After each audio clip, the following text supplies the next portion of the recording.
Ұлт тікелей ұлтшылдықпен байланысты. Бұл жерде де бірнеше түсініктемелерді беріп кету керек. Біріншіден, ұлтшылдық дегеніміз ол негізгі идеология ұлттың бірегейлігіне, ұлттың өзгешілігіне бағытталған және ұлт сүйгіш деген нәрсені білдіреді. Ал егерде оның оң немесе теріс коннотациясын алатын болсақ, бұл жерде де айырмашылық бар. Бұл да біздің жаңағы екі парадигмамен байланысты. Кеңес кезеңінде бұл жерде национализм немесе ұлтшылдық деген өзінің теріс коннотациясы арқылы жүзеге асатын. Бұл тек қана бір этникалық топтың немесе тек қана бір ұлттың ғана мәніне, мағынасына жүгінетін бір терминология болатын. Жалпы алғанда батыстық немесе қазіргі тұрғыдан алатын болсақ, ұлтшылдық дегеніміз ол жалпы өз ұлтына, өз халқына қызмет ету, өз ұлтын сүю деген мағынаны береді бізге. Ұлтшылдықтың негізгі идеясы ұлт, халық өз-өзін басқаруға мүмкіндік алады және де сырттағы күштерден тәуелді болмау керек екені. Осы жерде біз ұлттық патриотизм деген түсініктемеге келеміз. Бұл өзінің отанын, жерін, өзінің ортасына адал болу, өзінің ортасы мемлекеті үшін қызмет ету. Бұл жерде символикалық, мәдени, тарихи және лингвистикалық та ерекшеліктері әр адамның және қоғамның бір-бірімен байланысты болып тұрады. Әр азамат өзінің мемлекетінің кіші көрінісі. Кезінде Абай да осындай сөз айтып кеткен екен: адам қоғам айнасы.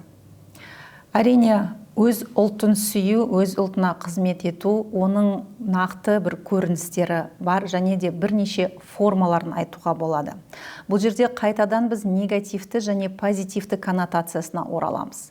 Егерде біз тек қана бір ұлтқа немесе бір этносқа басымдылық беріп, және тек қана сол бір ұлт немесе бір этностың мүшелерін ерекше дара тұлға ретінде қарастыратын болсақ, әрине бұл этноэгоизм немесе этноцентризмға әкеліп соғады. Этноэгоизм немесе ұлттың даралығына жеке сенген адамдар тобы және де егерде ол мемлекет тарапынан қолдау көрсетіп отса, онда бұл жалпы өте қиын жағдайларға әкеп соғады. Мысалы, әлемде тарихта орын алған екінші дүниежүзі соғысының негізгі себебі ариялардың тазалығы, ең білімді, ең мықты және ең қаны таза деген концепцияға негіз болған саясат. Осының нәтижесінде миллиондаған адамдар қаза тауып, соның нәтижесінде жаңа әлемдік жүйе қалыптасқан болатын. Бұл жерде біз этноэгоизм және этноцентризм деген нәрсеге тап боламыз. Ұлт сүйгіштік ол тек қана өзінің мәдениетін, өзінің ұлтын биікке ұстап емес, сонымен қатар басқа ұлт өкілдерінде, басқа мәдениет өкілдерінде тепе-теңдік сақтап, оған тең құқылы азамат ретінде қарастыру, ол бүгінгі мемлекеттердің негізгі шарты. Екінші дүние жүзі соғысынан кейін әлем бейбітшілік өмірге бет бұрғанмен, дегенмен осы дискриминация немесе бір этнос пен екінші этностың қарама қайшылықтары бір-бірімен сәйкес келмеген жағдайда және нақты ол мемлекет құру процесімен байланысты болған кезде біз тағы да дау жанжалдарға тап болдық. Мысалы, посткеңестік кезеңде әсіресе шығыс еуропалық мемлекеттерде этникалық тазарту процестері жүре бастады. Әрине, бұл өте қиын мысалдар. Бірақ дегенмен, осындай нәрселерді ескере отыра қазіргі тағда әлемдік адамзат және біріккен ұлттар ұйымының және Еуропа қауіпсіздік ұйымының да бірнеше конвенциялары осыдан кейін өздерінің жұмыстарын бастап кетті. Қазіргі таңда осы конвенциялардың бірнеше түрлері, соның негізгі басым конвенциясы дискриминацияға жол бермеу.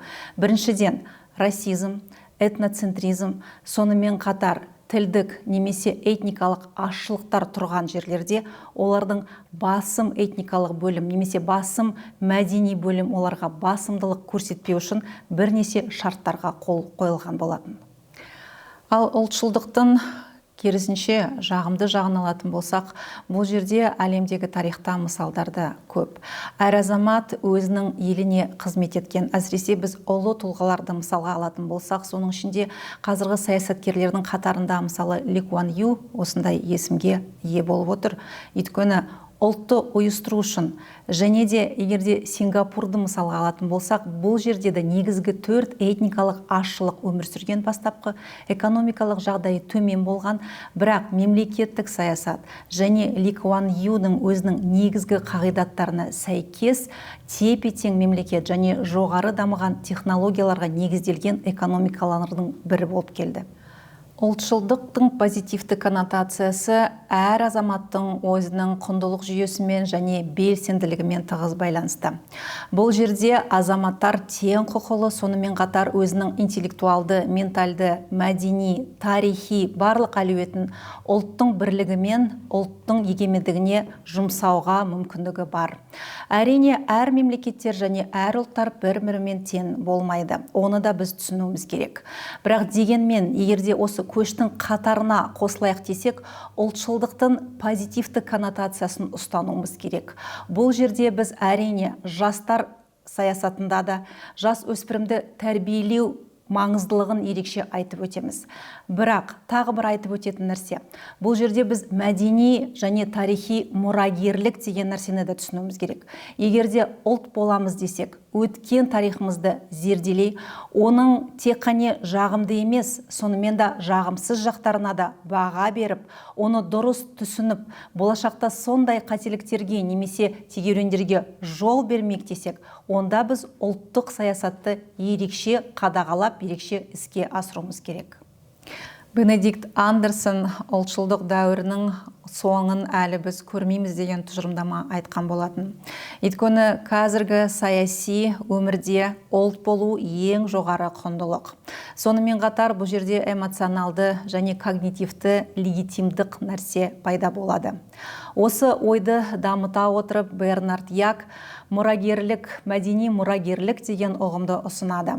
Егерде өскелең ұрпақ өзінің алдағы ұрпағының мұрагері ретінде соны қабылдап алатын болса, онда ұлт ұрпақтан ұрпаққа жалғасып, ары қарай дамитын мүмкіндігі болады деген еді. Мәдени мұрагерліктің көрінісін біз Қазақстан тарихынан да байқауымызға болады. 19 және 20 ғасыр Қазақстан халқы үшін және қазақ елі үшін үлкен өзгерістерді әкелді. Мысалы, 1917 жылы орнаған Кеңес үкіметі жалпы қазақ даласының және қазақ елінің мәдениетін, тілін, ділін қабылдамай, басқа ерекше жаңа совет кеңес қауымдастығын қалыптастырамыз деген саясатқа негізделді. 70 жыл арасында ел де өзгерді, тіл де өзгерді. Бірақ қазақ болмысы сақтала келе 1991 жылы егемендік алғаннан бастап Қазақстан Республикасы негізгі қазақ мәдениетін басым алып, өз республикасының егемендігін жариялады. Бірақ тағы бір осы мәдени мұрагерліктен сараптай келетін болсақ, біз Совет кеңесінің тарихын қабылдамайтын жағдайға келдік. Бұл жерде көп сындар айтылған кезде көбінесе кеңес заманында этникалық болмысты жоққа шығарып, және ұлттық тілдерді немесе ұлттық мәдениеттерді жоққа шығарып, оларды тек қана бір демонстрация ретінде ғана қарастыра отырып, жалпы ұлттың дамуына мүмкіндік бермеген саясат деп дәлелдейді қазіргі эксперттер.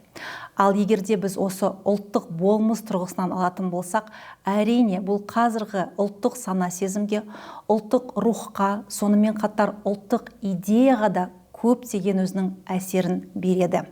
Егерде тарихтың қиын замандарын, қиын өтпелі кезеңдерін сараптай келе, халық ол біздің тарихымыз.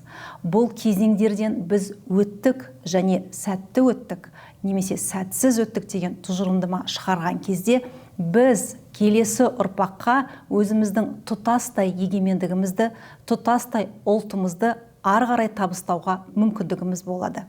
Заманауи қоғам өзгеруде. Сонымен қатар ұлт және ұлтшылдық ұғымдарда өзгеріп келеді. Егерде біз екінші дүние жүзі соғысынан кейін фашизм мен нацизмнан бас тарттық десек, олай емес екен.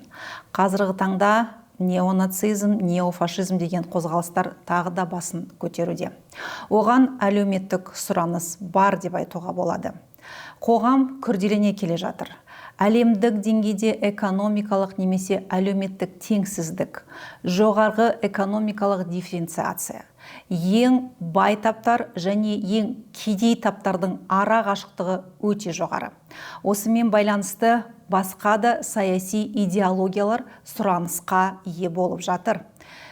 Барлық әлем мемлекеттері идеалды түрде болмайды және тепе-теңдікті сақтау өте қиын.